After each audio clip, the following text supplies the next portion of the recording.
Alors, donc bienvenue sur cette vidéo pour du calcul intégral, hein, et on veut calculer l'intégrale entre 0 et pi sur 6 de sinus x plus 7 cos x.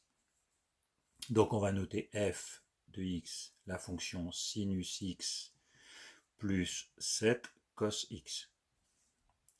Donc, qu'est-ce qu'on va faire? On va trouver une primitive de cette fonction, qu'on va noter grand F.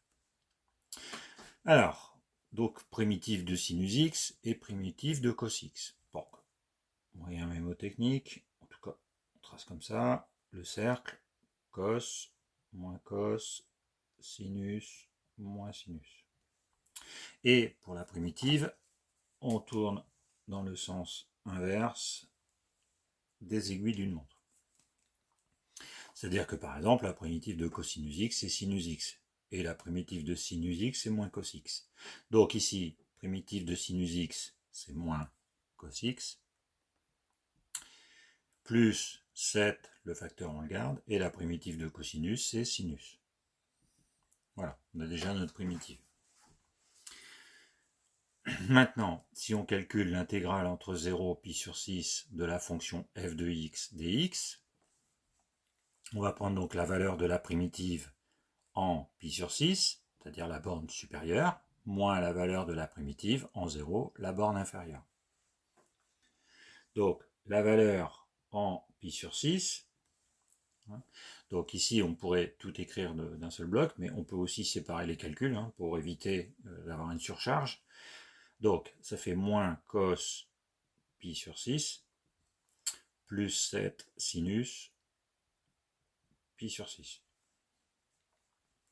Alors, cosinus pi sur 6, on a le cercle trigo, c'est moins, donc racine de 3 sur 2.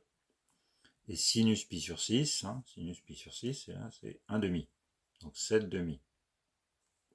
On fait la même chose en 0, donc moins cos 0 plus 7 sinus 0.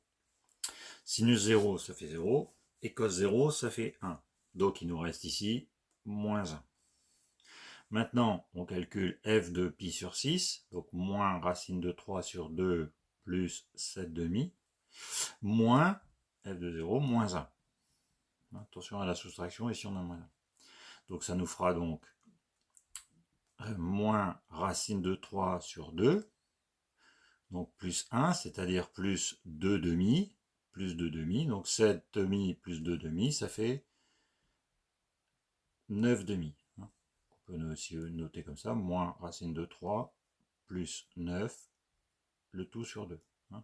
Donc si cette valeur-là, je l'appelle I est égal à cette valeur. Donc voilà pour une intégrale avec des fonctions trigonométriques.